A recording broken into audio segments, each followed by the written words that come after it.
Part 3. Entrepreneur. Success is not a destination. It is a continuous journey in the right direction. Hamer Hallgrimsson. The crisis hit the financial sector the hardest, and that was the sphere all my B2B clients came from. I began to lose contracts, one after another, and it looked like I had a very real chance of going belly up. This crisis, along with the earlier realization of the limited nature of my business model, forced me to think seriously about what I wanted to do next in life. My main IT business was failing. The kiosk debacle was fresh in my mind, and my first daughter, Elena, was born that September. My sense of responsibility toward my family and the uncertain future of my business made this time one of the most stressful periods of my life. I spent every hour of the day trying to figure out what to do. I even developed insomnia. That's when something magical happened. One night, after lying restlessly awake for too long, I finally dozed off and had a dream. I saw an internet portal, increasingly enough in the form of a building, like a mall with many different stores selling goods and services. I snapped awake and lay there for a long time, staring into the pre-dawn darkness, stunned by the vision. My wife and child slept peacefully next to me, while I lay there, flushed with adrenaline, pulse racing, watching the play of shadows and light on the ceiling. It was crystal clear what I should do. Make a Yakutsk Yahoo, a place where everyone could find something they needed, whether it be news, announcements, forums, or chat rooms. And best of all, this would be a business connected with my favorite hobby, the internet. Venture capitalists and business coaches weren't around yet in 1999, and Russian-language literature and internet resources on web programming and design were in short supply. I did manage to find two fantastic books, Programming Active Server Pages and Photoshop for Beginners. Programming wasn't a problem for me. After working on financial programs that called for tens of thousands of lines of complex code, programming for the internet was a much simpler and more pleasant undertaking, especially since I was working on ASP, which was based on BASIC, the simplest programming language. As for design, I quickly mastered the basics of Photoshop and began to put together the first outlines. They turned out pretty well overall, but since I had a multi-service portal in mind, I would need to create a number of sections. To speed up the process, I decided to invite some of my IRC chat friends, internet enthusiasts with experience in web development, to join the project. We brainstormed names for the new portal while sitting around my kitchen table. I still have that piece of paper somewhere, covered front and back with our ideas. One of those suggestions was ykt.ru. This was my suggestion, taken from the code of the city's airport, the old one, YKT, now YKS. My friends didn't like the name. It's too much of a mouthful. No one's going to want to say that. How would you even pronounce it in Russian? YKT? Yaketa? Iketa? But I'd made my decision. The name was easy to remember, short, and connected geographically. It worked out so well, in fact, that when our portal grew in popularity, this abbreviation joined the local lexicon. Residents now use YKT as an abbreviation for their city, and don't even remember a time when it was just the strange name of a little website, ykt.ru. But our young team fell apart before we managed to make anything. Who would have thought that in the nearly empty, practically a vacuum, high-tech market of our city, another startup called Infopolis would lure my friends away. This company's idea was to connect a couple dozen modems to telephone lines so that users could connect for free and use the services of that portal. Given the high cost of an internet connection, then, there was something to their plan. But, first of all, dialing up would be inconvenient with such a limited pool of numbers, and you'd constantly get busy lines.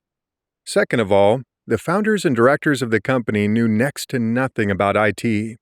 They had enough money to recruit my specialists, but they couldn't even copy a computer file onto a disk. Incompetence like this on the part of a company's leaders in the field of business leads, sooner or later, to its inevitable downfall. Infopolis lasted less than a year before going under.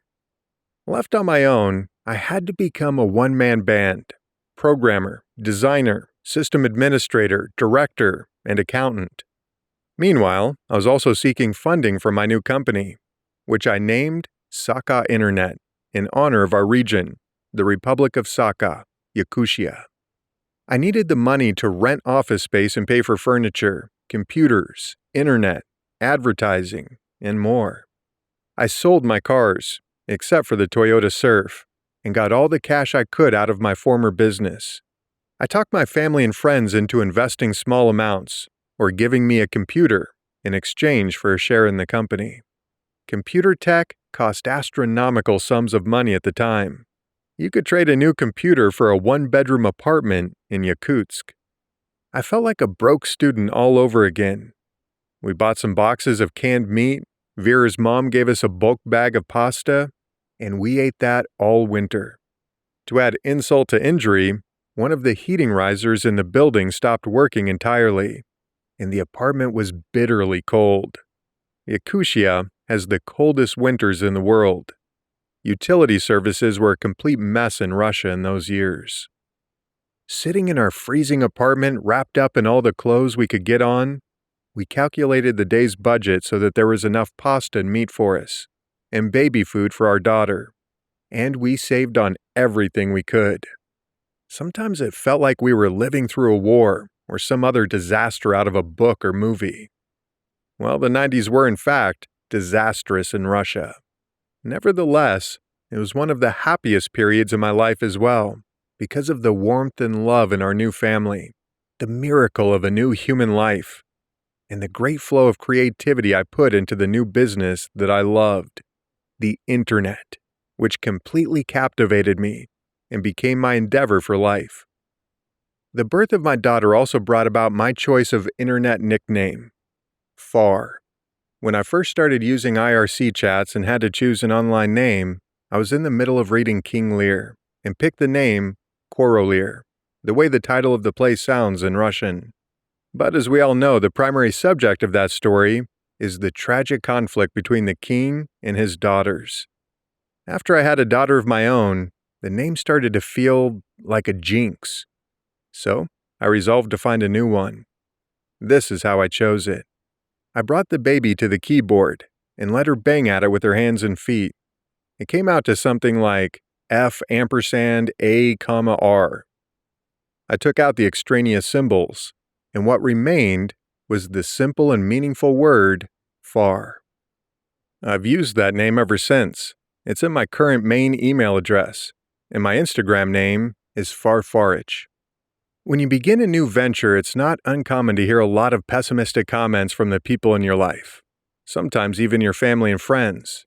Strange but true. Many would rather warn you about potential risks and difficulties than offer support, doing so in the guise of helpful advice. Whatever I start, I hear the same things. It won't work. There's no place for it. No one needs that. It's not the right time. It's too risky. And so on. I got the same thing with ykt.ru. Why are you doing this? The market's already divided up. There's tons of other Yakutia sites. You might as well try to start a new browser to compete with Internet Explorer or a new Yahoo. Funnily enough, browsers that cropped up soon after that did get more popular than Explorer, and Google edged Yahoo out of the top spot. Advice like that belongs in the trash. The work of psychologists Abraham Tesser, Sarah Hill, David Bass, and others demonstrates that friends and acquaintances sometimes subconsciously worry that you will become more successful than they are, which would damage their self-esteem, and even induce a deep-seated anxiety about reduced access to resources in the fight for survival. So they try, consciously or subconsciously, to stop you through dissuasion and descriptions of the many threats and risks you will face. You have to analyze the situation and make the decision on your own, based on precise numbers, facts, and the opinions of independent experts. After you've made it, move forward with maximum energy and determination. a new company with an ambitious goal to develop the region's most popular web portal. Needs a full team. After the dissolution of my first team, I explored every avenue I could in the search for new employees. Finding a professional with web development experience in Yakutsk in 1999 was about as likely as finding Bigfoot in the Kalahari Desert. But, however improbable, I did it. Fortune smiled on me at a job fair as I stood next to the Saka internet stand. A guy approached me and asked calmly if I needed a webmaster. His name was Ivan. He had recently moved to Yakutsk from a small Yakut village, and he had experience developing websites. He was also in love with the internet and agreed to the modest salary I offered. That was how I found my first real employee, loyal to the company and hardworking. One thing about Ivan is his laconic nature. We could easily spend entire days together in complete silence. The two of us moved into our new office, a small room in a clothing factory. In a twist of fate, the entire factory was converted into a business center years later, and we opened our main office there, several floors by that time. But in 1999, we stayed there for only about a month, then moved into a bigger office, 2 rooms in a building overlooking the city's main square. Not bad. I've since opened new offices in the most prestigious districts of capitals around the world, but I've never felt as proud and inspired as I did when standing at the window of that shabby office, decorated with the second-hand furniture we had bought the day before, looking through the dusty pane at the snowy square below, and dreaming of the future. We had several new employees pass through that office rather quickly, without becoming permanent members of the team. A trial period was the only way we could tell whether someone was going to work out or not. A local company, OptiLink, hosted our site for free on its server. They were interested in creating local content within the city network. We worked like crazy all spring on ykt.ru. I did the programming and designing, with Ivan mostly helping me with implementation, and also with designing and adding content to the portal. To start, we included news, forums, announcements, photo galleries, and cinema showtimes. The front page combined all those services, as well as a section for the weather and currency exchange rates. By the end of April, the portal was more or less ready to go. We set the launch date for April 26, 1999.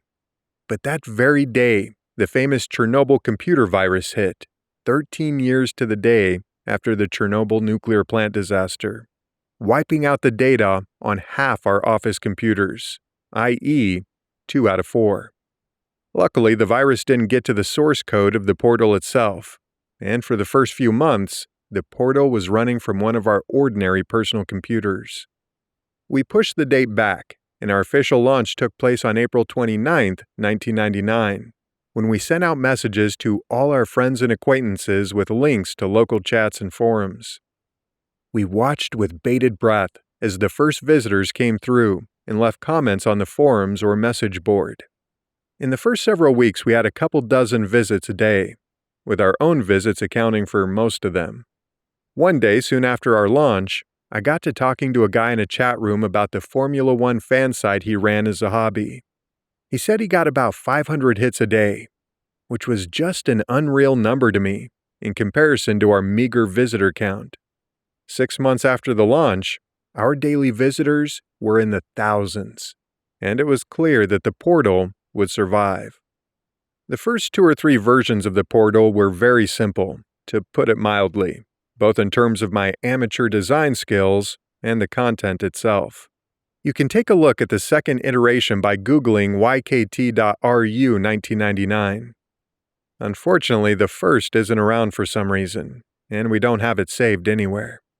But despite its simplicity of form and content, many have noted that ykt.ru had something special from the very start, something that set it apart from other Yakutia sites. Not only was the portal being constantly updated, it also had a certain coziness, emotional warmth, informality, humor, and creativity that attracted users. Masha joined us that summer. A remarkably talented artist, designer, and photographer, she had just graduated from the Finance and Economics Institute. and her family had paved the way for her to start a long, boring, in her eyes, career as a bank manager. We became her creative salvation, and for us, she was a true find, the third pillar of Saka Internet. Masha quickly mastered web design, and our services gradually acquired a more professional, attractive look. We had our first real team. Small, but effective. It's important for any company to have a good team. To be more precise, it's important for any company working in an intellectual field like IT. One of the reasons my first B2B business failed was that I didn't have a team. Aside from me, there was just one employee who was in charge of technical support for our clients. If I'd had a strong, full-fledged team, I'm sure we could have found a way out of the crisis and risen like the phoenix to continue on. The people heading the company are of key importance. While a business can survive the turnover of regular employees, the loss of any leader, from the director of a department on up, is highly traumatic. It's just like tearing off a living person's finger or hand. You've got gushing blood, intense pain, and the potential for serious complications. Every founder and CEO needs to pay careful attention when putting together their core team, the fighting squad of veterans loyal to the mission and values of the company, and provide them with support and opportunities for development. Our Sinet company culture formed in those first months. That was our abbreviation for Saka Internet.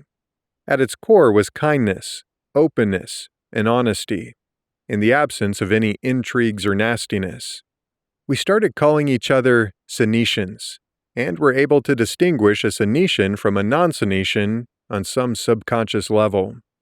When a team is whole, with healthy DNA, it starts to attract like-minded people and repel those with different attitudes. Here's an interesting fact. In the first 5 years of the company's existence, its most difficult period of struggling to survive, including absurdly low salaries, not a single employee quit. I believe this was due to the special family atmosphere and mutual support, and to the fact that we loved our work and had interesting jobs. But perhaps the element that really brought us all together was the dream of the brilliant peaks we might reach.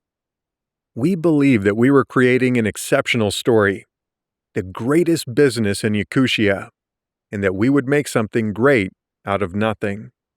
A unifying dream, including a strong mission and values that aren't based on profit generation, is a powerful instrument that also bonds a team together, making it happier and more purposeful.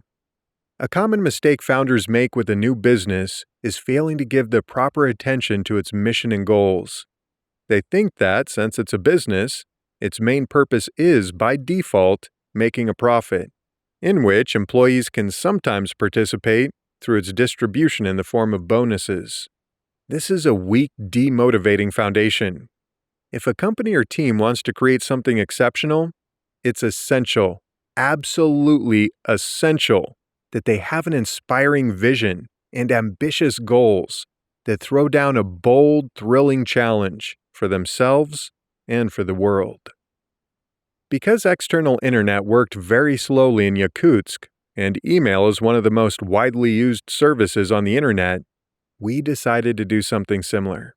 In 3 weeks, we came up with a messaging service for ykt.ru users. Our idea was that users could create an account with a unique name, share it with their friends, and exchange text messages with them. I quickly programmed it and rolled out the first version, using pictures from the cartoon as illustrations. But the service didn't arouse much interest from our visitors. Then I came up with a simple new feature. Anyone could publish a short text message of 100 symbols, and it would show up on top of the list of other messages, which we called Statements to the World. That little twist made our messaging service the second most popular page, after the main page of the site, in a matter of weeks. A similar service gained global success many years later: Twitter. This was the first instance of a phenomenon we encountered many times over the years. If a service got popular on ykt.ru, then sooner or later, a successful startup using that model would emerge elsewhere in the world. The popularity of our photo galleries, especially one particular gallery where girls would post their photos, was a precursor to Instagram. Our website for current and former classmates, which the ykt.ru audience loved, was later the successful model for social networks. Similarly, if something wasn't popular on the wider internet, it didn't last long on our site either. This probably reflects the similarity of human nature all over the world. If people like to post selfies, they're going to like it just the same in Yakutsk as in Chile, whether on ykt.ru or Instagram. Who knows? Maybe there's an alien doing the same thing this very moment on a planet next to Alpha Centauri. So copycat technology, taking existing ideas that have already proved their viability to new geographic or niche segments, is a potentially successful strategy for an entrepreneur looking around for his or her next move. As I've mentioned, our server was a single personal computer connected to a router by an ordinary Ethernet cable, using the OptiLink server company. OptiLink had an intern that summer, a guy of about 20, who, bored one evening, went ahead and used his access to the server room to switch the network cable from our server to his computer, transferring the ykt.ru IP address to his network card, thereby sending all our visitors to his personal site. This genius then wrote, "Hacked by Hacker Sisters" on the front page, obviously out for hacker cred among his peers. I've never seen a more idiotic hack in my life, let alone the fact that it cut off access to our site for hours. I was also just enraged by the lack of any iota of talent or skill in his execution of the maneuver. We woke the director of OptiLink in the middle of the night, quickly switched the cables back, and restored ykt.ru to regular operations. I went to OptiLink's office the next morning, found that hacker, and punched him in the gut. He howled in pain and ran, hunched over to the accounting department, where he hid behind the chief accountant, a slender woman who stood between us, blocking my way and waving her hands to keep me back. I shouted over her head that next time I would kill him, then left. Although I forgot about the incident within a couple of days, I heard he spent the next couple of months hiding in the village at some relative's house. Violence is not, of course, a great solution to any problem, but this incident goes to show how personally important the company and team were to me from the very start. The closest analogy is probably that of a parent to his or her children. If someone hurts a child, the parent's reaction is going to be swift and intense. Not long before I started ykt.ru, I came across a CD with a program called Cosmopolitan Virtual Makeover. With this program, you could upload your photo and select different hairstyles, glasses, facial hair, and makeup. I thought it was fun. I spent a couple hours playing around with photos of Vera and me. Then I tossed the disc into a corner somewhere. But I remembered it when we were brainstorming ideas for the new portal. We posted a notice on ykt.ru asking women to send in their pictures and promising to give them 4 realistic hairstyles, and one just for fun, a mohawk, say. We planned to hold a vote, and whoever won would get a small prize, a carton of ice cream. In the end, 8 women sent in their photos, half of whom were friends of ours we had talked into participating. We chose the hairstyles and put the photos on the portal with a simple voting option beneath. This simple contest unexpectedly captured the interest and attention of our small audience. They began actively voting, discussing the contestants in forums, and sharing links in chats. It was clear we had something here. So, I decided to hold a more formal online beauty contest. We called it Miss Virtual Yakutsk 99. Overall, 20 contestants signed up, and Miss Virtual Yakutsk 99 was chosen through internet voting. The winner was a very lovely girl who received, in addition to the title, a home music system. The runner-up got a hairdryer. A year later, the contest was renamed Miss Virtual Yakutsk and became an annual event, gradually turning into Yakutia most popular beauty competition. The secret to the success of this virtual competition lies in two factors. First, the contest is entirely democratic. Any girl over 18 can participate, regardless of her appearance, height, marital status, nationality, and so on. And the winners aren't chosen by a group of wealthy jurors, but by popular vote, in which anyone can take part. This competition acts as a boost to the participants' self-esteem, social connections, and as a stimulus for personal growth. Our winners don't have to conform to one set standard of beauty or lifestyle. One year, the winner was a little person, dwarf. Another year, a mother with 3 children won. The second key factor is that not every contestant is so concerned with winning. Given a field of hundreds of competitors, the chances aren't very high. What matters is getting a respectable number of votes. Some view it as a way to raise their social status, and as an asset to have participated in a popular contest. The participants campaign among their friends, acquaintances, and family members, urging them to cast their votes on the site or through the contest's mobile app. This means that the contest has created hundreds of enthusiastic promoters. Methods like this are very effective and quite inexpensive. Engagement sometimes reaches fantastic heights. Contestants start paying out of their own pockets for posts from popular bloggers, asking famous singers or actors to campaign for them, or trying to bypass our defense in depth protection against cheating so as to vote for themselves multiple times. One year, the closing ceremony in which the winners would receive their prizes was held in a sports stadium. We had contractors build a wooden stage, and a popular DJ from Moscow was slated to perform. The day of the show, 20 minutes before the scheduled start, the DJ came out, jumped on the stage, and said that the floor was sagging. Therefore, he absolutely refused to perform. He went back to his dressing room and wouldn't listen to any of our entreaties. At that moment, when the entire night and our reputation were on the line, all the directors and managers were nowhere to be found. So there I was, facing the problem alone. This happens sometimes to entrepreneurs, no matter the size of their team. They end up in situations where no one is going to solve the problem for them. In such moments, you need to act decisively, keep a cool head, and be ready to do whatever work needs to be done. That evening, I drove home, grabbed the first wooden planks I could find in my tool set, and I raced back to the stadium. I got under the stage and quickly hammered together some supports under the place where the DJ's equipment was situated. He came back out, tested it again, and gave the okay. We started the ceremony. 40 minutes late, but we started it.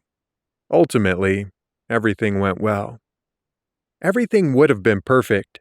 Our visitor count was growing quickly, and nearly all the internet users in the city had heard of us and come to ykt.ru. But there were just too few of them. In 1999, probably less than 1% of the already small population in Yakutia was on the internet. So our initial hopes for achieving an income stream from advertising were dashed. Meanwhile, I had to pay the salaries of 5 to 6 employees, as well as taxes, rent, utilities, and other expenditures. I sold my Toyota Surf first, which bought us a couple of months.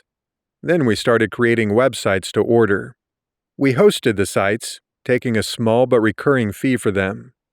There still wasn't enough money, and we were constantly at risk of running short and not being able to pay salaries, particularly employee salaries, which I've always thought is the absolute worst-case scenario for an entrepreneur. So, when 2 large Yakutsk businesses came to us with simultaneous investment offers, apparently picking up the echo of the dot-com boom from afar, it wasn't just a development opportunity. It was our chance to survive. The first to approach us was the Albion Group, a thriving regional system integrator that was mainly involved in supplying computer equipment to companies and retail sales, as well as the installation of communication networks. Almost immediately after Albion, Saka Invest came calling, an investment fund that had followed the classic Russian path from privatization fund to a holding. managing various assets acquired in the early 1990s with privatization vouchers obtained from the gullible populace. Around this time, Saka Invest had reached its zenith, with extensive assets in real estate and shares in factories and plants. It was one of the most influential financial and industrial groups in Yakutia. Their proposals were about the same. Both Albion and Saka Invest wanted to buy a controlling asset in Saka Internet and promised to invest more funds as needed in the future. Saka Invest told me that, with its support, the difficult initial period of our business would go easier, and that after our company got on its feet, we would share profits between us. We were assured that the fund had extensive resources and connections. But the deciding element was the offer of a personal heated garage for my car in the city center. Given the harsh Yakutsk winters, this was quite a pervasive argument. So I and my shareholders, that is my family and friends, accepted Saka Invest's offer, selling 76% of the company for the equivalent of about $15,000, $40,000 in initial investments, and that heated garage. That was good money for 2000 in Yakutsk, especially for a company that was only a year old. We felt like we'd been taken under the wing of a strong company that would help and support us in every way. In this, we were quite mistaken, as subsequent events demonstrated. But that would come later. Just then, we were busy delighting in what you would call the first venture investment in Yakutia, and one of the first in Russia, although we didn't know that term yet. Vera and I moved out of our 2-bedroom apartment into a more spacious place in a high-rise building, and we took a vacation to Europe. We spent 2 weeks in Moscow on the way, waiting for our travel visas. We saw the famous Ostankino television tower burning, and watched the news about the sinking of the Kursk submarine and the war in Chechnya. As Vera and I strolled around Moscow, delighting in the beauty of the historic center and in each other's company, it seemed like the country was going crazy, falling apart, drifting into some alternate reality.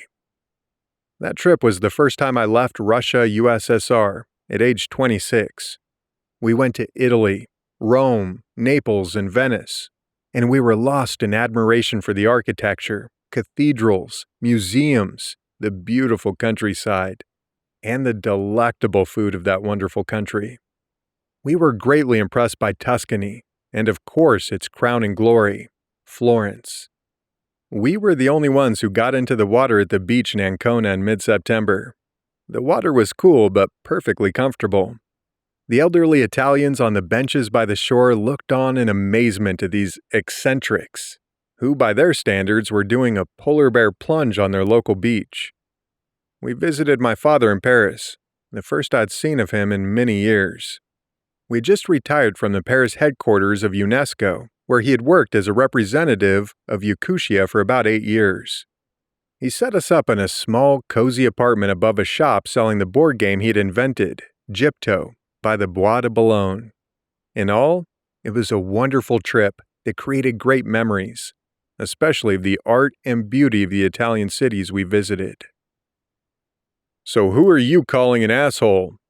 inquired the calm baritone on the other side of the line, a voice full of confident strength. "You mess with the wrong guy. Meet me at 9 o'clock tomorrow night at the dam. We'll talk." And that was the end of our brief conversation. That was the invite I got from some local gangsters, hired by the owner of a bar to deal with us. Several days before, the owner had been spamming our forums with ads for his bar, and he got banned for it. Since getting banned was beyond the understanding of our non-tech-savvy criminals, they replaced it with the more familiar concept of calling him an asshole.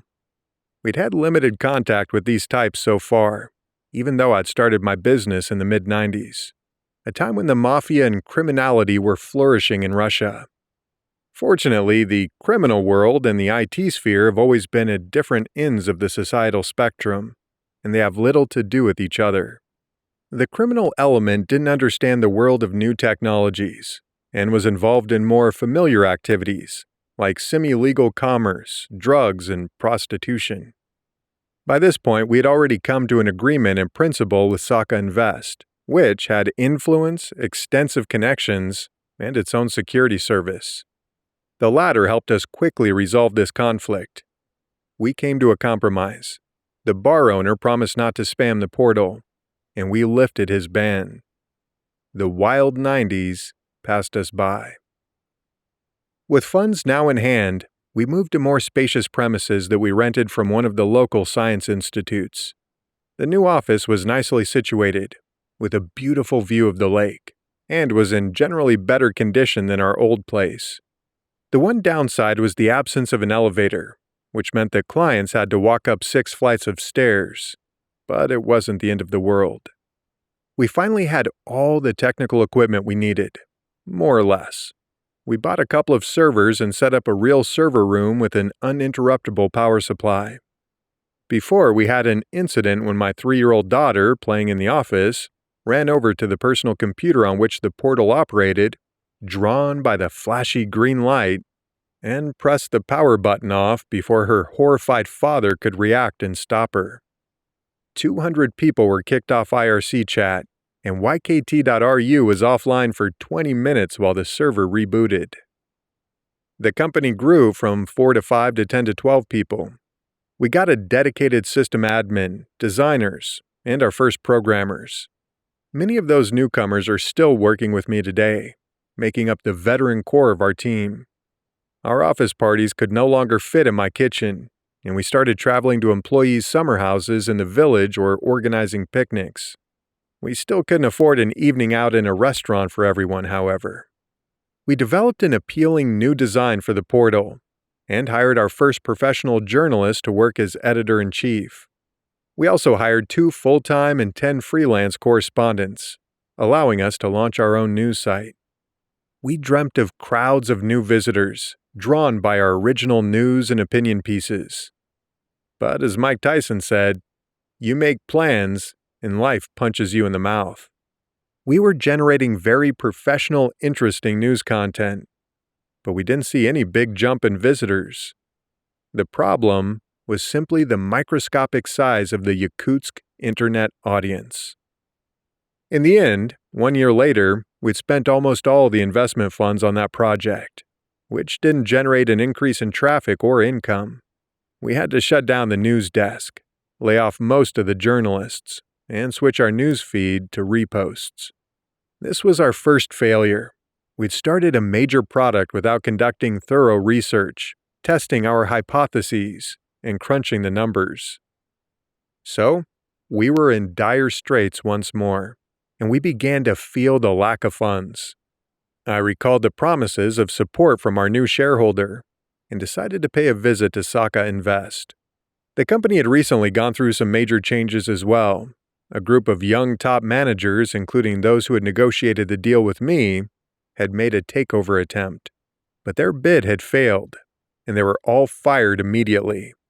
So I had no option but to go straight to the director of the company, remind him of our existence and the company's promises, and ask him for further investments and, in general, for support as one of his subsidiary companies. I'd barely spoken with him before this meeting, so I didn't know what to expect, but I was completely taken aback by his response. "You want support from us? Why should I help you? I never made any promises to you personally. You're not my family. We're not from the same hometown. You're nothing to me." I was simply dumbfounded. His attitude and limited worldview was typical of the leaders of the older generation. In Yakutia, we called them Toyons, which originally meant something like Lord. How could you say such a thing to the director of your subsidiary company, which you have a 76% share in? Not to mention that it was a company working in a strong and quickly expanding field, IT. Once again, we were in survival mode. In those years, 2001 to 2003, where to find money was a question constantly hanging over my head, like the sword of Damocles. The balances in our accounts during the month were often lower than the total needed to pay out salaries and rent at the end of that month, a dangerous situation for any company. But we were lucky, and we always managed to find money somehow.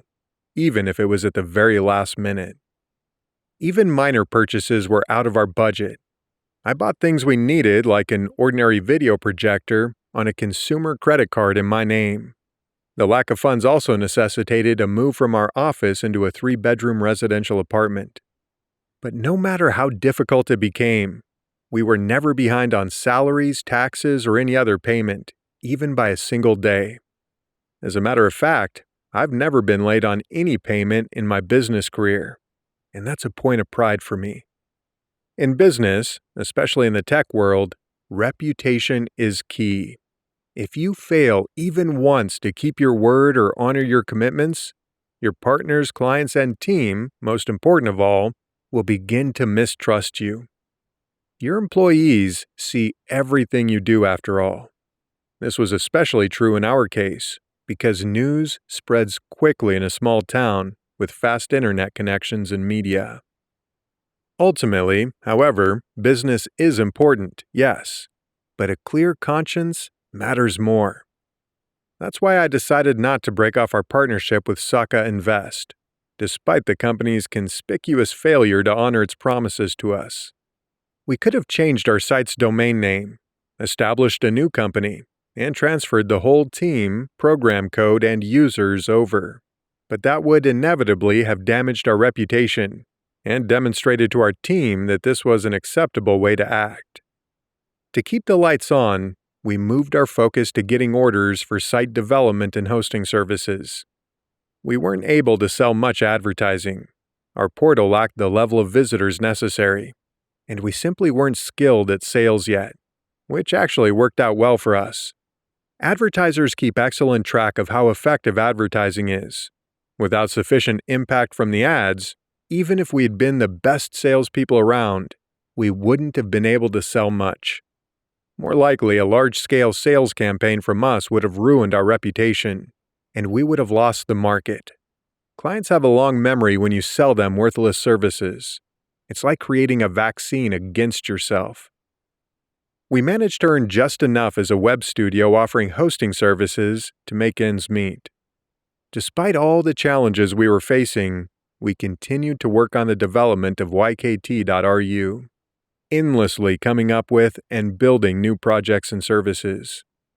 Our main strategy in those years was sticking with UGC, user-generated content projects. We knew that, with our lack of resources, we didn't have the employees necessary to develop interesting content of our own. Our news was reposted from the local media, with whom we continued to partner, by hosting sites for them on our portal. Visitors to the portal increased, and each month, thousands of new users found ykt.ru. It was a difficult period, from an economic standpoint, but simultaneously a wonderfully creative time, with a constant launch of new projects, new successes, and the warm family atmosphere of our small team. Computer games have never been that important to me, unlike many other IT professionals. I spent a month or two playing Sid Meier's First Civilization, and I still consider it the greatest game in the entire history of the genre. I played Heroes of Might and Magic 2 a lot for a short period of time while I was trying to decide what to do after my first business. The third game I got into was Counter-Strike, which took over Yakutsk in 2001. We stayed in the office after work nearly every evening to play with other gamers over the municipal fiber optic network. The most popular server in the city was Walker Place. It was impossible to play on external servers via satellite channels. I think I still have every turn and every corner of the maps in that game memorized. D-Dust, D-Dust 2, D-Aztec, D-Inferno. When I called them up in my memory, I start to hear the shouts, "Go, go, go! Affirmative!" and "The bomb has been planted!" The struggle between cops and terrorists consumed players completely and inescapably. That went on for about 6 months, but eventually, as a naturally rational and pragmatic person, I began to regret that time spent on games. So, I decided to put this enthusiasm to better use. It was also becoming clear that the popularity of computer games in general, not just Counter-Strike, had potential for increasing the popularity of ykt.ru. We launched several gaming servers, gaming forums, and chats on ykt.ru, and we started maintaining online statistics and ratings of players. I officially registered the Yakutia Federation of Computer Sports, FCS, as a public organization, and we began to prepare the first official Counter-Strike Championship in Yakutsk on its behalf. Members of the local gaming community joined FCS and did a great deal to help with that first championship and subsequent ones. This was the first such large-scale event, and we weren't sure what to expect, but over 80 five-person teams signed up, 400 participants. Qualifying games were held in 6 computer gaming clubs. New clubs were opening all the time then, each with about 15 to 20 computers, which was enough for 1 to 2 teams to play at the same time. We appointed judges at each club, and the qualifying games and final were held over the course of 2 days. We fielded our own team from Sinet and made it to the 3rd round by defeating 2 other teams. In the second game, we encountered a strange rule when the score was tied at the end of the play period. I, as the captain of my team, had to have a knife fight with the captain of the opposing team. And I won, to the wild rejoicing of my guys. The final was out of this world, the first time anyone had ever done something of the like. I reached an agreement with the Central Theater, a movie theater that actually was located in the very center of the city, to host the final in its physical location and show it on one of its screens. A local cable television network also agreed to broadcast the game at 1 a.m. on one of its main channels. Everything went off without a hitch. The play was dramatic. The audience in the cinema hall was going wild, and the recording of the final was broadcast on television. However, the volunteer doing the recording, an avid cyber athlete who went by the name Asteroid, chose the most bloodthirsty mode for the broadcast to heighten the drama and excitement. That night, I stared at my television screen in horror as the terrorists, looking more like zombies in this mode, let out deafening roars as they cut down Special Forces soldiers, releasing fountains of blood. I heard that there were many letters and calls the next day to various authorities complaining. The city's residents, particularly the older generation, didn't understand what this mayhem and horror was doing on their screens. But this didn't lead to any negative repercussions for the organizers, fortunately. I believe we may have been the first in Russia, and possibly the world, to organize an esports broadcast, one in an entertainment venue, a movie theater, the prototype of an esports stadium, and 2, on a cable television network. That was also the year that we first sent our champions, the DJS-5 team, 5 simple guys from Yakutsk, to the Russian final of the World Cyber Games, which was run by Samsung and was the largest and most popular cybersports competition in the world. The team from remote Yakutia caused a stir. Journalists from central television channels unironically asked questions like, "Do you really have computers in Yakutia?" Clearly picturing us riding bears instead of cars down the street. Those questions stopped almost immediately when play began, and the skill of our team became obvious. The systematic efforts we led to develop cybersports in Yakutia, including regular competitions, ratings, the introduction of regulations for clubs, and media promotion, all paid off. Within 5 years, players from Yakutsk began to win prizes at major Russian and international tournaments, such as the World Cyber Games, the Russian Cup, and others. The focus on development, motivation, and painstaking work led to success on a global scale. Our mode of operation was held up as an example for other regions. These were thrilling, adrenaline-packed moments for me, standing behind our team and rooting for them in matches that would decide their place in top tournaments. These emotions, the glory of our competitors brought to Yakutsk esports, and the PR for our region made all the effort worth it. It was quite difficult to get groups of 10 to 20 players to Moscow and other cities. There was only one airline flying out of Yakutsk at the time, and it kept its prices truly sky high. I was occasionally able to find sponsors, but I mostly had to find the funds in my corporate or personal bank accounts, neither of which were overflowing. I paid for one group's trip by selling a car, which I guess you could say had become my traditional method for covering urgent business expenses. By 2002, YKT.RU was no longer running off an ordinary personal computer turned into a web server, but on 3 to 4 real servers, and we had transferred them from OptiLink to the site of a local telecommunications giant, Saka Telecom. We reached a corporation agreement with this company that included a special pool of telephone lines that a user could access with the short number 814 to get to our site at a reduced rate. It was beneficial for Saka Telecom, like any internet provider, to have a popular resource like YKT.RU in its network. This brought in new users, especially young people who like to chat with MIRC and hang out on our game servers.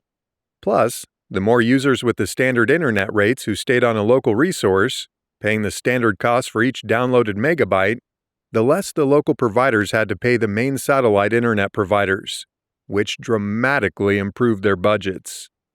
This idyllic period of synergy eventually came to a close, however. One day, a senior manager at Saka Telecom called and asked me to remove an ad for another Yakutsk internet provider from YKT.RU. On the one hand, Saka Telecom's motive was understandable. A competitor's ad was running on a partner's site. On the other hand, we weren't interested in having anyone tell us what to do, and we were generally opposed to the idea of a monopoly on internet access. Having reviewed the terms of our contract, we replied to Saka Telecom that we had the right to publish any advertisement that didn't violate Russian law, and that the ad in question was a small one that wouldn't significantly influence the market. Several phone calls and meetings later, Saka Telecom backed off, but the company was clearly unhappy. In all other matters, it was an excellent conflict-free relationship.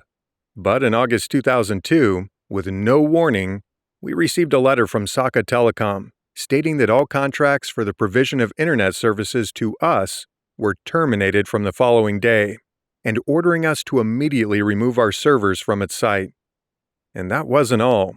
The same day, Saka Telecom publicized the launch of its own information and entertainment portal, Yawan.RU, with a large-scale ad campaign.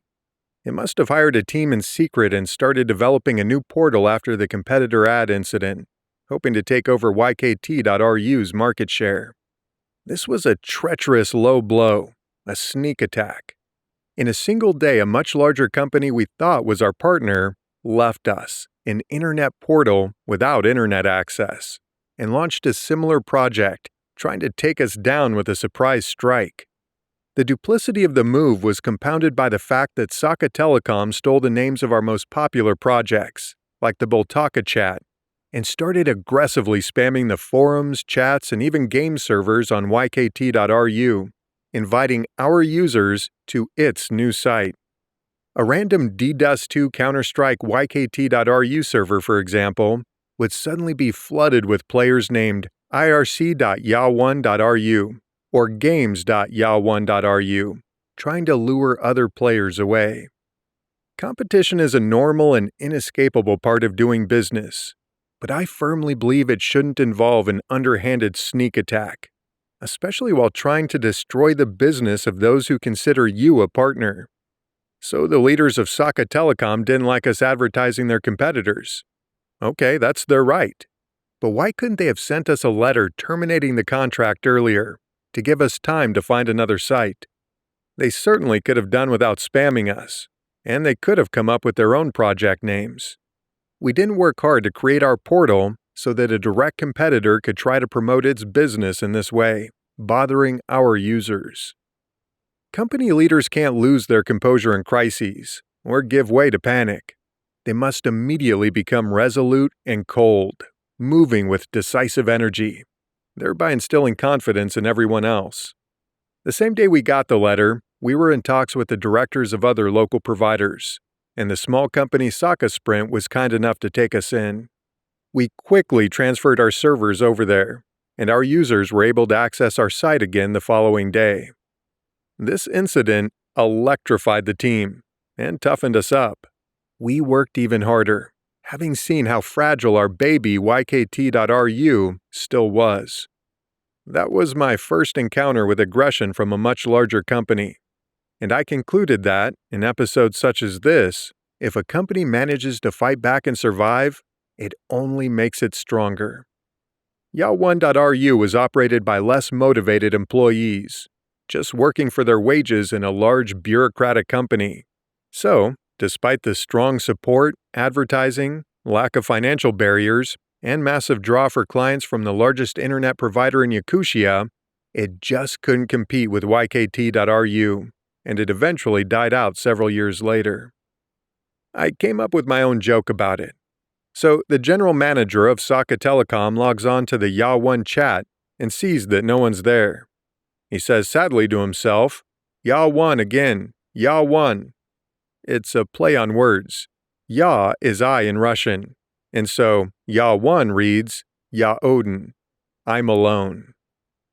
In the end, we responded to this vicious and deceitful attack with business growth and a sense of humor.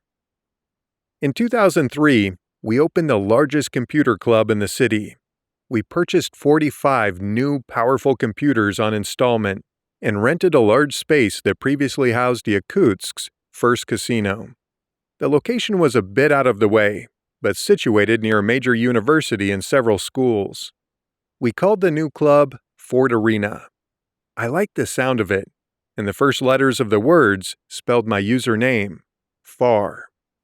It felt pretty good to open the largest computer club, also an internet cafe in the city, with a large gathering of esports players, under the bright lights of the enormous letters spelling Ford Arena on the roof. The club quickly became a popular hangout, thanks to its new equipment, good location, and large number of computers. You could always meet with friends there, play a game, and just have a good time in general. We began holding regular tournaments, which drew in all the gamers around. The only downside to the club was the return of those familiar offline business problems. Cheap floor tiles that fell apart a month after installation, pipes freezing in the winter, and the theft of computer accessories. But we dealt with the issues one way or another, quickly doing repairs, installing additional heating, and setting up video surveillance. The best thing was, the revenue started coming in immediately. Stable income that didn't depend on whether we were able to find web design orders. Since then, I always strive to create renewable sources of income. I think it's one of the basic rules of stability and survival for any company, especially a young one. It's also essential to reduce fixed costs as much as humanly possible, but not by skimping on important one-time expenses. A year later, we opened a second club, just as large, directly on the campus of the university. Our club revenue doubled, and together with the growing income from web design, hosting services, and our first ad sales, helped stabilize the situation and the company finances. We were finally getting out of survival mode in our 5th year of operation. Around that time, Saka Invest took notice of us. It finally realized what a strong company it had in its vast business empire. The top managers of the holding invited me to a meeting, thanked me for all my hard work, and announced they were giving me 25% of their 76% stake in the company as a bonus, retaining a 51% controlling share. They were concerned that I might leave the company due to the disparity between my actual share in the company, which amounted to less than 20%, and the effort I'd put into its development. They also gave us a loan and rented us a 1,000 square foot office space in their business center in central Yakutsk. Several years later, we were paying a discounted rate of about 75% of market price there. We were finally out of the apartment and back in a normal office again. We paid Saka Invest back many times over in dividends at the end of every year. We also gave it an advertising discount for its businesses on YKT.RU. Furthermore, Sinet became one of its major real estate clients, renting large premises at market rates, and always paying on time. I gradually bought back all of Sinet's shares from Saka Invest and other shareholders at a fair price, becoming the company's sole owner. Several years after that, however, I sold the company to the top managers to focus on InDriver. So, Saka Invest's venture investment in us was a successful one. I don't have anything against the top management at Saka Invest. In fact, I got to be friends with some of its members. Several came to work at Sinet later. Saka Invest may have reneged on its promises initially, and its support was fairly minimal and very late in coming. And its reputation may have been a little murky, like many voucher privatization funds in Russia. But I believe that our partnership was not in vain, and all for the best in the end. I'm grateful to Saka Invest for that unexpected transfer of shares, for never bothering me or trying to get involved in the management of the company, or harming us with destructive actions from its position as the main shareholder. All in all, I don't regret agreeing to sell a controlling interest in Saka Internet in 2000, and I'm convinced that staying with Saka Invest was the right move. It's often hard to say in life how things would have gone, how events would have developed differently if we had taken a different path or made a different decision. But I am sure of one thing: acting with honesty and reliability puts you in a strong position that, more often than anything else, leads to the desired result and protects you in difficult situations. With our work situation more relaxed, I was able to take another vacation, 4 years after our trip to Italy. We went on a family trip down to the Black Sea. Also, that fall, I went duck hunting for the first time with 3 friends in the region near Sangar, about 130 miles north of Yakutsk. The region is covered by the untouched wild taiga, inhabited by bears, countless lakes, and the majestic Lena River, which grows particularly wide and powerful there after merging with one of its tributaries, the great Aldan River of Siberia. Everything in that land is of epic size and fantastically beautiful. A first hunt at 29 is quite late for a member of the Saka people. Many boys start hunting at age 6 or 7, but as a city dweller born into a family of intellectuals, I didn't have the chance to join a hunt until adulthood. I'll tell you how I got my first duck. I did it my characteristic algorithmic programmer style. One of my friends grew up in that area, and his family owns the land around a large lake in the taiga, where they've been hunting since time immemorial. We arrived there in the evening and spent the night in a hunting cabin. We got up before dawn around 5 a.m. and went out to the lake.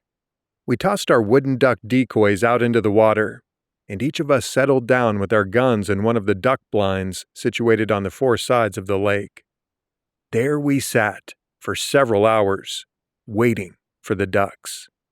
We could hear their voices in the distance, in the middle of the lake, but couldn't see the ducks themselves.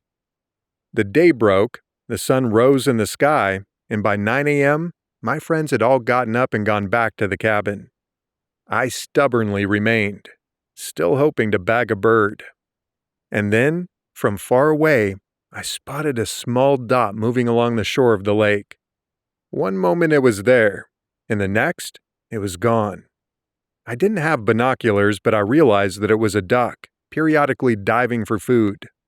Another 10 minutes passed, but the dot didn't come any closer, as I was hoping. The whole shore was littered with dead trees and brush. There was no way I could approach quietly. And ducks have highly acute senses. The slightest noise or movement, and they're instantly flying away. What was to be done? Here, I began counting the time between the appearance and disappearance of the dot. It was there for 1, 2, 3, 10. Then it was gone for 1, 2, 3, 12. There, 1, 2, 3, 10. Gone, 1, 2, 3, 12. I realized that the time intervals remained consistent, maybe due to the amount of air the duck's lungs could hold. Here goes nothing, I thought. And the next time the dot disappeared, I grabbed my gun and ran, counting on the way. At the 10th second, I dropped to the ground and froze.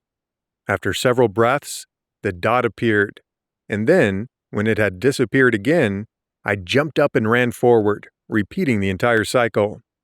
I'd say I did that about 10 times. The last time, I was standing on the shore, the sight of my gun trained on the spot the duck had been appearing. When it rose again, it saw me, panicked, and began to take flight. I fired then, all 5 rounds from my shotgun. The unfortunate duck was carried off about 100 feet and came to rest feet up on the surface of the lake. A feeling came over me, new to me, but as old as the world, probably hidden beneath the civilized veneer of many a modern human. I tossed the shotgun aside and beat my chest like King Kong, yelling like a maniac. When I calmed down a little, I walked down the shore a ways to where a wooden hunting boat was tied up, took it out to get the duck, and went off to find my friends. I held the duck behind my back as I entered the cabin. I was immediately hit with witty questions to the effect of, "Were you shooting because you got bored, or were you going after water rats? And I bet you didn't even get one of those, huh?" After drawing out the moment to allow them the chance to dig themselves into a hole, I ceremoniously produced the duck, enjoying the sight of all their jaws dropping. Then I told them the story. My friend's grandfather was there, and he said that it was a diving duck and added, "I've been hunting here for 45 years, but I've never seen someone hunt that way. You're good."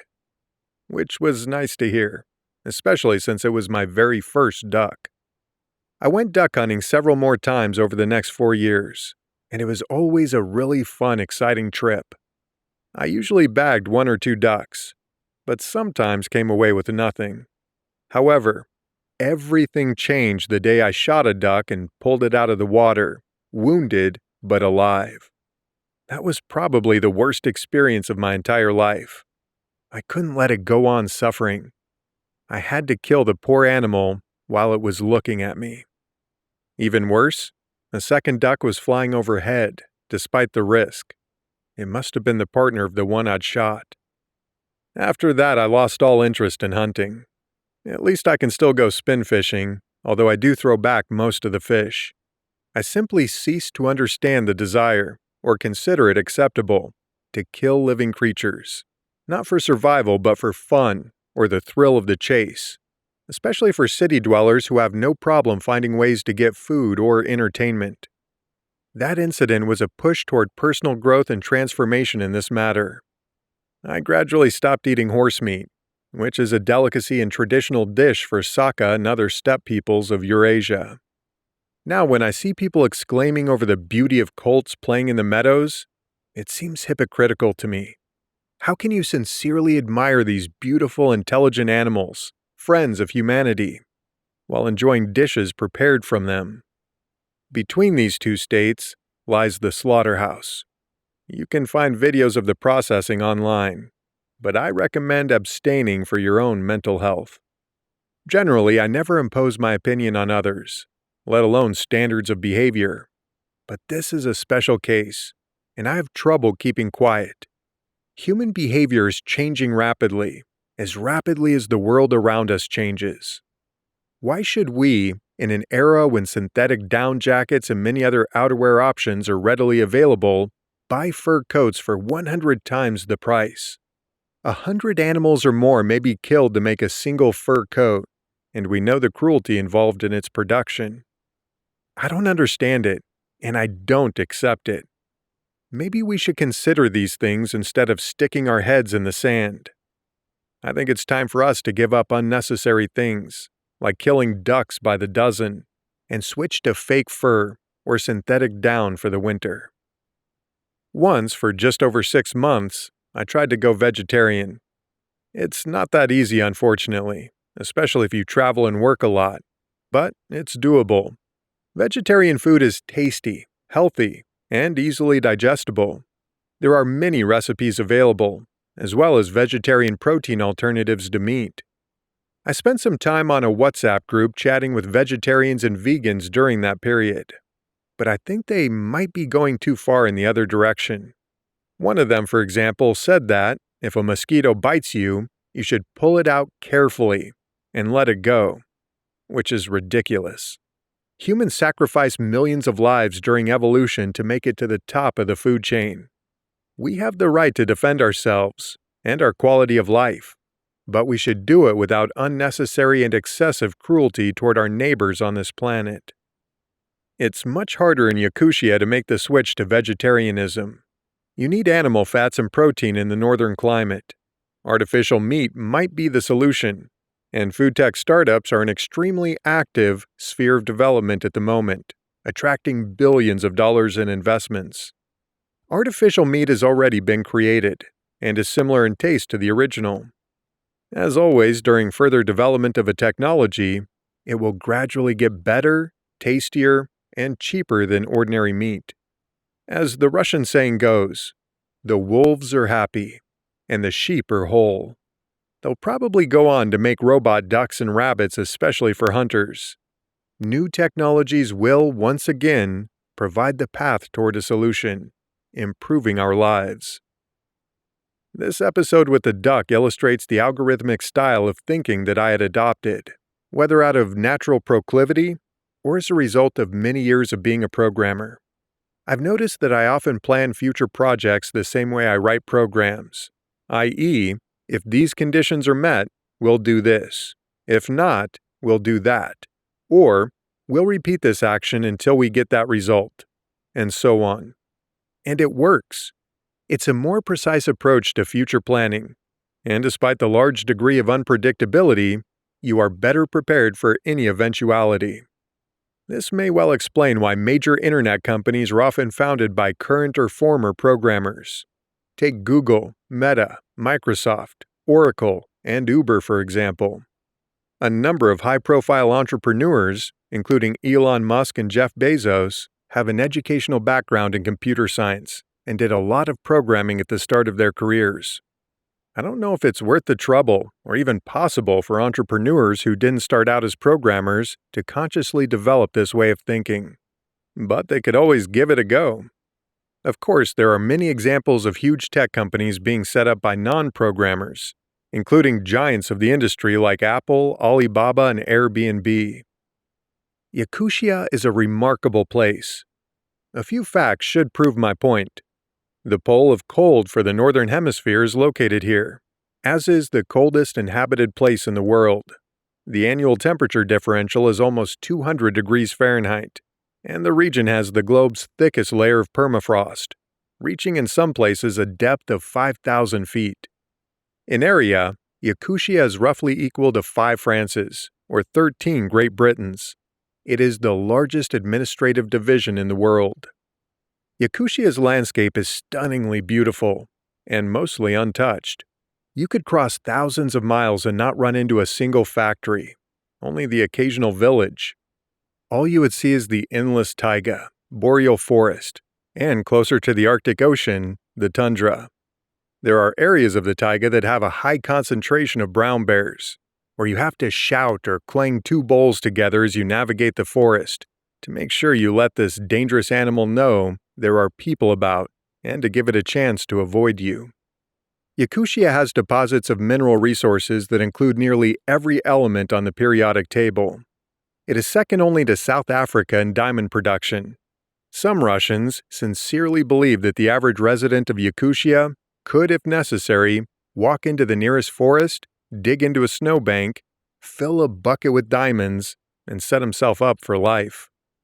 The biggest threat to the future prosperity of the region lies in the fact that more than half of Yakutia's budget comes from companies extracting raw materials, diamonds, gold, oil, natural gas, and other natural resources. Demand for these materials is set to fall over the next few decades. The technology for producing artificial diamonds is progressing quickly. They will inevitably become more beautiful, of higher quality, and much cheaper than the diamonds obtained through mining. As for oil and gas, the world is gradually moving away from fossil fuels in favor of renewable energy sources. The remaining consumers of hydrocarbon raw materials will increasingly turn to warmer countries, where these can be mined more cheaply, and countries in logistically convenient locations. Oil and gas fields in remote areas are likely to significantly reduce their output.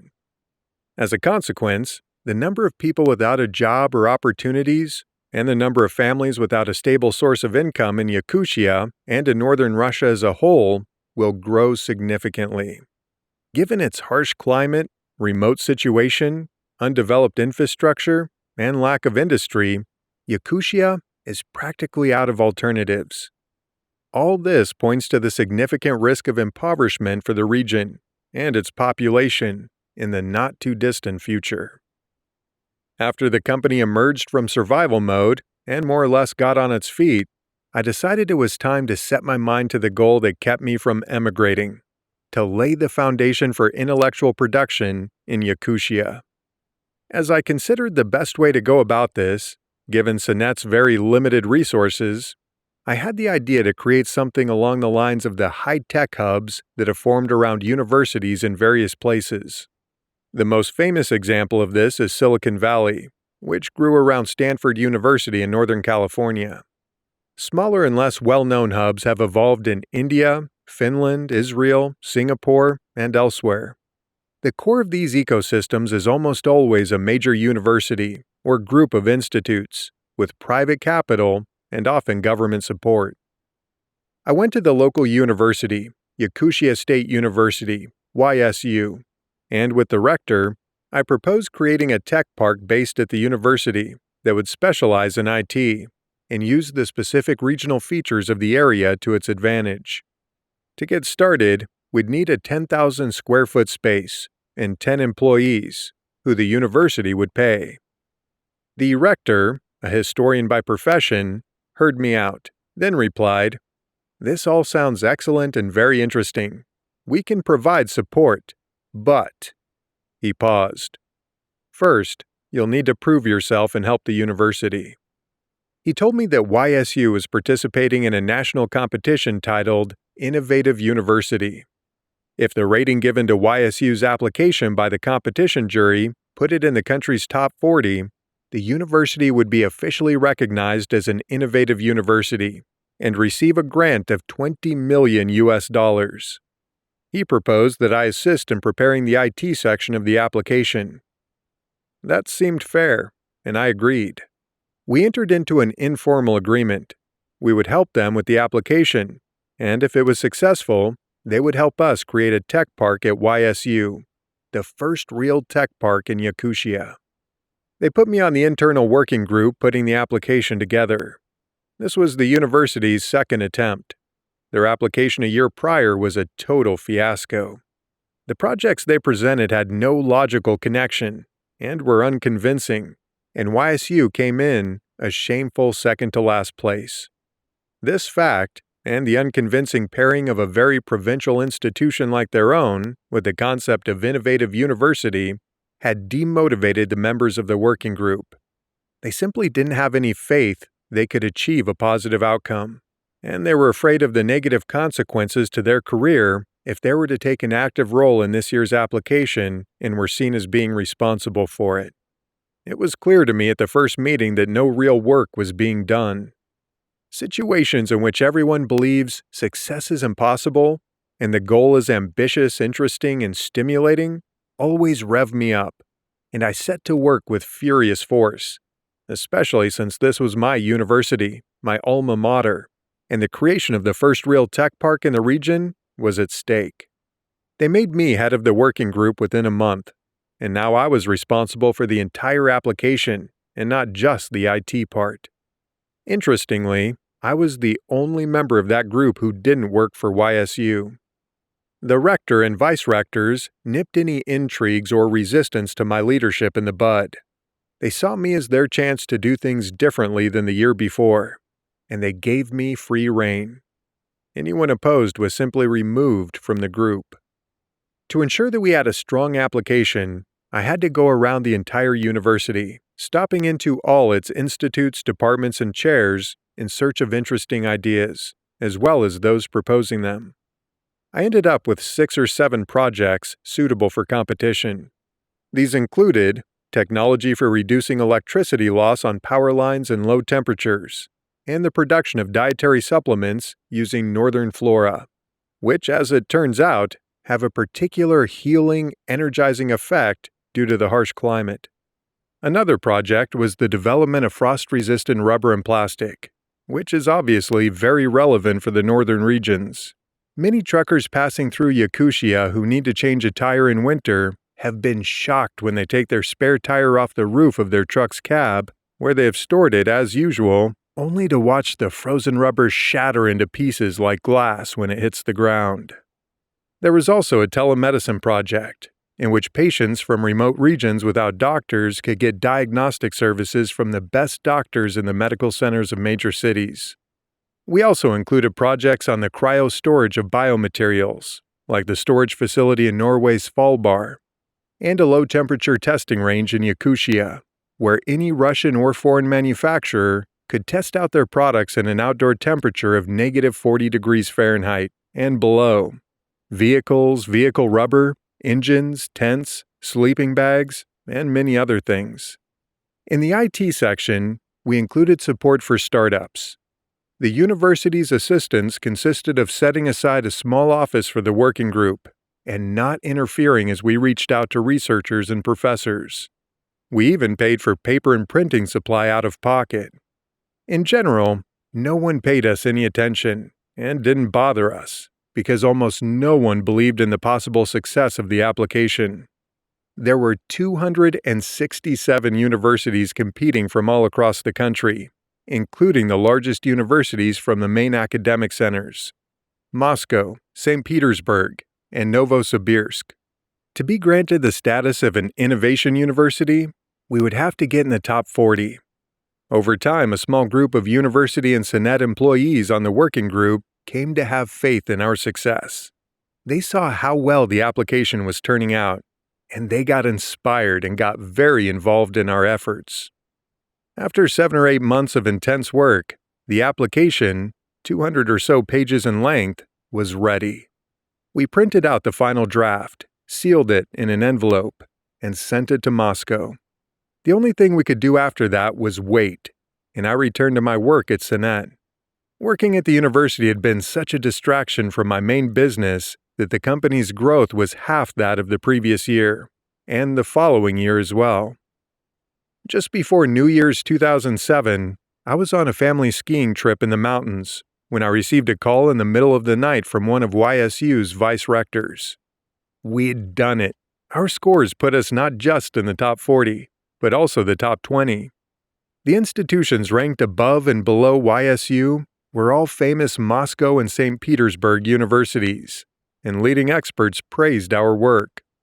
This was a true victory and a major success.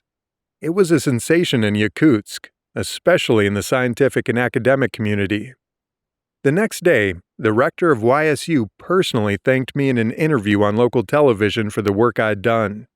It was a great feeling to realize all that work had not been in vain, and that the university would get a powerful boost for development, new status, prestige, and a large grant of $20 million, providing me with the opportunity to create Yakutia's first tech park, where we could do cool and innovative projects.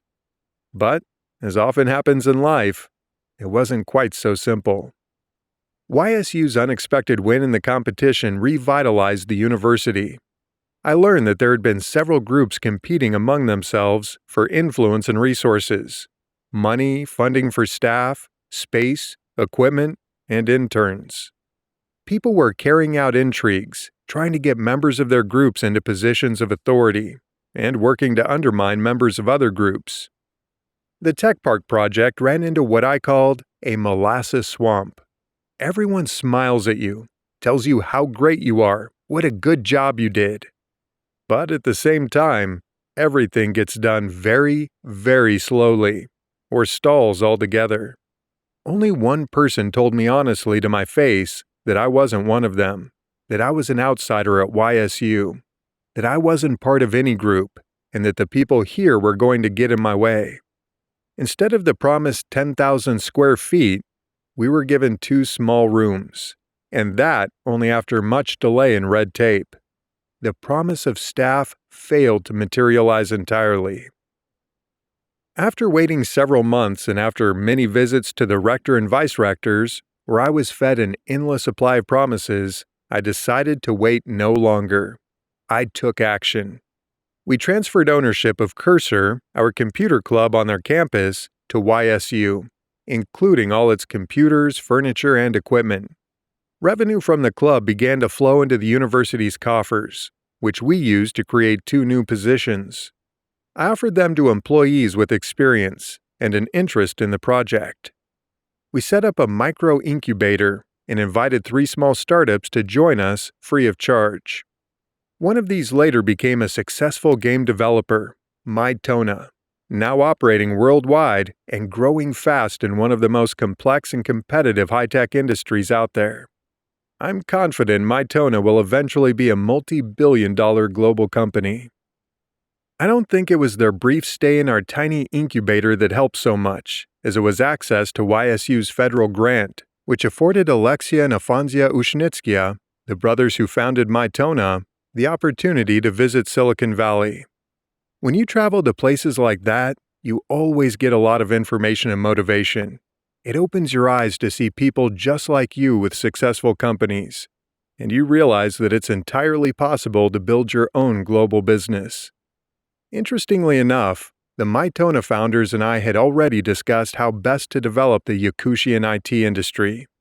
We considered holding contests for high school and college students, Olympiads for programming, educational initiatives, and so on.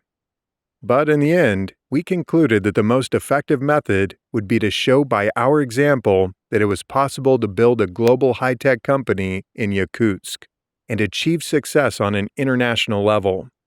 That would be the best stimulus we could provide. It wouldn't prevent us from doing other things, of course. We supported various competitions and hackathons, and we collaborated on the establishment of a nonprofit educational center, where members of our team shared their expertise with anyone wishing to learn.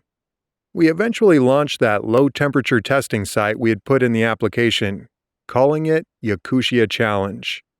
I met with the head of a village administration near Yakutsk, and we reached an agreement that if the project was making progress, they would allocate an empty 2,500-acre plot of land with an abandoned building on the outskirts of the village. Next, we found contact information for about 100 foreign car and automotive product manufacturers and sent them all letters in English, not without some errors, I suspect, inviting them to test their products at our site. We received only 5 responses, all polite refusals. But one day, 3 years later, after I had long since moved on from the project, the phone rang. It was someone from Bridgestone calling to say the company wanted to test its tires with us. They had remembered our letter. I sent the company to the local university, and the tests were conducted not long thereafter. A few years after that, Bridgestone and the university opened a permanent low-temperature testing site near Yakutsk, a good example of how a small but bold and creative move can grow into something big. We launched a few other interesting projects, but overall, everything moved much slower than in IT. Partners and counterparts frequently let us down. Bureaucracy was rampant, and we were too small scale. It was not at all the tech park I had imagined. Instead, I found a tiny incubator, passive resistance and incomprehension from all sides, intrigues, and a lack of real support from the university leadership. In addition, it was too much of a distraction from Cinet. After a year and a half, I decided to shut the project down. I thanked the tech park staff and left the university. At the time, I saw it as a major failure, but several years with innovative university status and the work done as part of its application helped YSU take its next big step. It was granted the status of a federal university. There are only 8 federal universities across the entire enormous territory of Russia. YSU became NEFU, the Northern Eastern Federal University, and it now receives extensive support from the federal government. I'm proud that I and a handful of members of that working group, along with 3 valleys, made a major contribution to this achievement and gave a boost to the development of the university. It's too bad that the YSU employees from the working group that successfully applied for $20 million for their university, as well as an increase in status and growth, have reaped no benefits from it. No career growth, award, or even a simple letter of appreciation. I tried to compensate a bit for this with a celebratory banquet, where I gave them engraved plaques in recognition of their efforts. Also, it was clearly unfair of the university when I closed down the tech park to demand payment for a pair of burned-out graphics cards, after Sinet donated 45 computers to them. But you should never expect gratitude when you make a contribution to someone or something. You should always be prepared for ingratitude. If it's important to you, do it anyway. After the whole YSU saga, I vowed that we would do everything we wanted, everything we dreamed of, independently, without having to rely on anyone else ever again. That was one of my first motivations to work in big business. Prior to that point, we hadn't been interested in making Sinet into a large global company. Having my own business was a way to ensure my freedom and do what I loved, which I managed to achieve by the mid-2000s. Everything began to change after we created the tech park. In fact, 10 years after its establishment, I began to consider developing Sinet into a major company that would serve as the foundation of my dream for Yakutia IT, and enable us, if we wanted, to build the tech park, incubator, and venture capital fund on our own, as well as doing all the other interesting things that mattered to us. Our success story would be a vivid illustration that IT development in Yakutia was, in fact, entirely realistic. Clearly, we'd have to enter the global market, or at least the Russian market, to find opportunities for that kind of growth. The size of the Yakutsk market in which we worked was restricted by the population of the region. Even though Yakutia is the largest administrative unit in Russia in terms of territory, and even the largest administrative unit in the world, it has a small population, who mostly live in places with little or no access to the internet. The most obvious idea was to try and replicate the success of YKT.ru, a multi-service city portal designed to achieve maximum levels of traffic and monetization through advertising. We researched the situation in other regions of Russia and discovered that only a few had popular regional portals. That was encouraging news, and we took it to mean that the market was wide open. This is a common entrepreneurial error. The absence of something obvious on the market often means that attempts have already been made to fill it, but demand was insufficient. We immediately put all our energies toward preparing an export version of YKT.ru. The portal clearly needed a lot of improvement, with more modern functionality and technology. For example, we didn't have just one single authorization point. Users had to register separately for the different services on YKT.ru. Sinet staff were inspired by the prospect of expanding outside of Yakutia. And in 7 to 8 months of hard work, we prepared a new, modernized version of the portal. We called the new company Synergum, from the word synergy, because we were planning to work with local partners who would provide the free or low-cost advertising resources needed to promote our portals. To boost our image, we rented a small office for 3 people in a Moscow International Business Center skyscraper, and proudly put that ritzy address on the Synergum website, letterhead, pamphlets, and business cards. Looking up at the shining lights of skyscrapers on a Moscow night, we sincerely believed that we were at the start of a great success story. I must have visited half the country in an effort to expand our portal into other regions. I traveled from Russia's western borders to the Far East, and from the shores of the Arctic to the warmth of the North Caucasus. I was struck in particular by the fantastic, unusual beauty of Kamchatka. Difficult to put into words. It hits you the moment you step off the plane and see the enormous smoking volcanoes on all sides.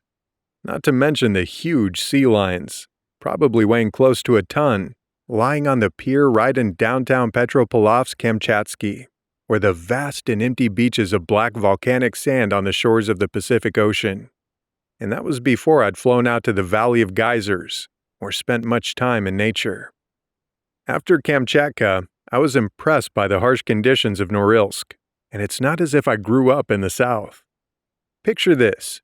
All you can see in every direction is lifeless snow-covered tundra, swept by frequent snowstorms.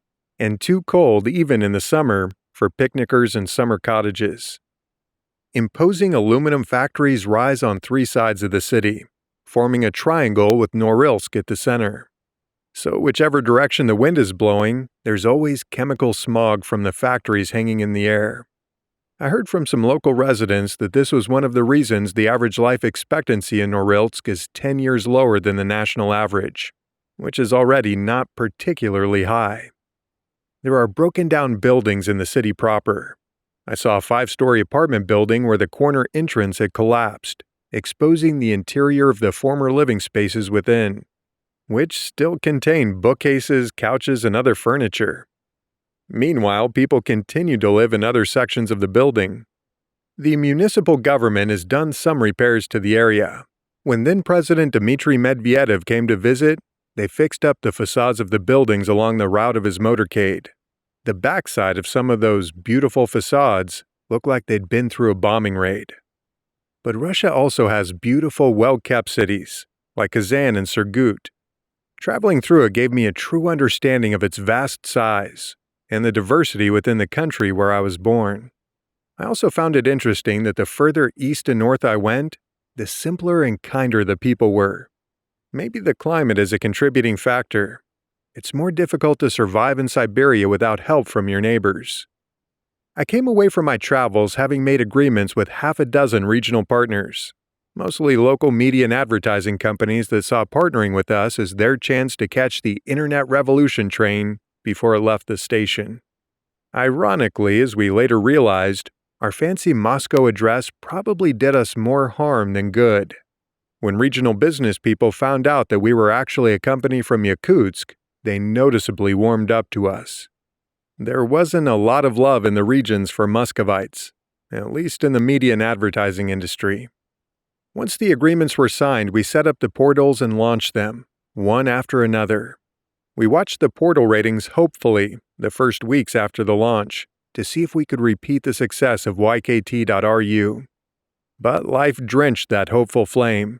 The portals didn't catch on, and the number of unique daily visitors leveled out in the low hundreds without going any higher.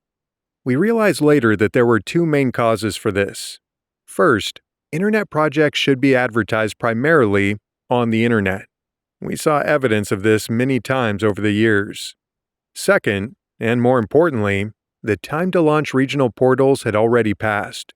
It was no longer the early 2000s. Search engines, social networks, and sites focusing on a single topic were common. The era of messenger services and mobile apps had already begun. Users had many more choices now, and it had become nearly impossible to attract them solely by being a local site. Existing regional portals that were already popular continued to grow on the basis of their strong core audience, which generated interesting content and drew in new users. These companies also already had revenue and could keep enough people on staff to begin generating their own news and entertainment content. The only exception for us was the project in Kamchatka. The city was isolated from the wider internet. The cost of external connection was prohibitive, and the portal we set up with local partners, portpk.ru, was placed within the Petropavlovsk-Kamchatka municipal network with free traffic. We saw fast initial growth in visitors to around 3,000 to 4,000 daily, and the numbers continued to rise. At this point, we encountered a situation that sometimes occurs with new partners, and occasionally long-term ones. Our local partner started trying to squeeze us out of the business, going so far as to issue threats bordering on the criminal. He took control over the portal's content, as he owned the servers and had access to them, and began to change its appearance and functionality at will, despite having no professional experience or training. Legally, we were at a stalemate because of the 50-50 ownership split. We never set up a company like that again, because it is completely unworkable in the event of disagreements among shareholders. But we had control over the domain, and in the end, we simply removed the delegation for portpk.ru, and it no longer opened. Our now former partner launched a portal the same day on a different domain he'd prepared in advance, pkport.ru. However, Managed as it was by amateurs, the new site soon shut down. The story in Kamchatka demonstrated once again that it was better to avoid partnerships and to do everything ourselves, without depending on either government officials or commercial partners. If we need certain services, we should pay for them. Since then, we've strictly adhered to these principles, choosing the path of maximum independence and avoiding partnerships. Overall, the Portal Export project was a resounding failure. This was the second major setback of my life, the first being the whole YSU business. Once again, it hit me hard. I felt nothing but bitter disappointment. I didn't know where to go next, because our main area of expertise was portals. But, as with YSU, where the innovative university endeavor led to a major success for the university and helped promote the system of higher education in Yakutia, the experience with regional portals brought about an unexpected and very important outcome for Sinet. When we upgraded the technological framework for YKT.RU prior to the export initiative, putting enormous energy into it in a short period of time, we created some of the most advanced technology for regional portals in Russia. This happened to coincide with the long-awaited arrival of fiber optic internet in Yakutsk and a rapid reduction in tariffs for network access. Before this, we only had a satellite connection, which meant providers had to keep prices high. A wave of new users hit the internet, and they found our high-quality modern portal, where many of their fellow Yakutians were already hanging out. In addition to the portal update, their arrival helped generate excellent, interesting local content. We saw the biggest audience growth in 2010 to 2014. By 2015, 85% of internet users in Yakutsk were regularly accessing one or more of our services, making our portal #1 in Russia in terms of regional audience coverage. Around that time, based on our own independent surveys, YKT.RU became the top news source in Yakutia, beating out the previous leaders, the local state television channel, and a popular weekly newspaper. We were the champions, which meant, among other things, that our advertising revenue multiplied several times over those years. Once again, failure turned into major success. When that became clear several years on, I concluded that if you undertake something with great desire and energy, putting all your talent and soul into it, then even if it technically fails, first, you will have gained valuable experience and made strides in either self-development or the development of the world around you. And second, this failure may subsequently turn into a success if you give it time. This idea became a source of strength for me, and entrepreneurship is a story of strength. But that all came later. At the time, 2 major failures in a row pulled the rug out from under me, triggering an acute personal crisis. In periods like that, you simply cease to understand why you're doing what it is you're doing. Worse, you start asking yourself the same question over and over, and can't come up with an answer. Who are you really? And what are you living for? They say that the plot of almost any book or film can be boiled down to one of several basic storylines. A very old one consists of the main character setting off on a long and dangerous journey, full of various trials and obstacles. At the end of the journey is a dragon or other symbolic archenemy that he or she must fight. Throughout my life, I've encountered one strong and powerful enemy over and over. The paradox of it is, the dragon was me. Gradually, day after day, month after month, depression and despair consumed me. All my thoughts led to one conclusion: that my vision of the future, of a successful business career, significant contributions to my community, the creation of a regional IT industry, the vision I'd worked so hard on for so many years, would remain a mirage and a pipe dream. I thought that people outside of Sinet didn't understand me, and there was nothing I could do about it. All I'd done was become a tech entrepreneur in a small provincial city. I was a failure at anything outside my small business. Is that what I had dreamed of? What I'd been working for all these years? Maybe everything I'd done and was doing was all in vain? All wrong? Maybe I'd made a mistake somewhere and chosen the wrong path? And all along within me, the main question was burning in giant flaming letters. Who was I, really? This self-flagellation and lack of answers, the feeling that everything was meaningless, created a constant gnawing ache inside me that only increased over time. It got to a point where I would spend whole days just lying in my bed and staring at the ceiling. I left my family. Vera and I were officially divorced a year later. This only strengthened my depression. I began to work much less, sometimes going weeks without doing anything. At that time, 2011 to 2012, Sinet was mostly operating on autopilot, thanks to its experienced team, and coped without me. Around that time, a smart, experienced manager, Artem Maryanov, joined our team and quickly became my right-hand man at Sinet. He was an indispensable help at what was an extremely difficult time for me. It felt like there was no point to anything. Clearly, this was the most serious crisis of my life.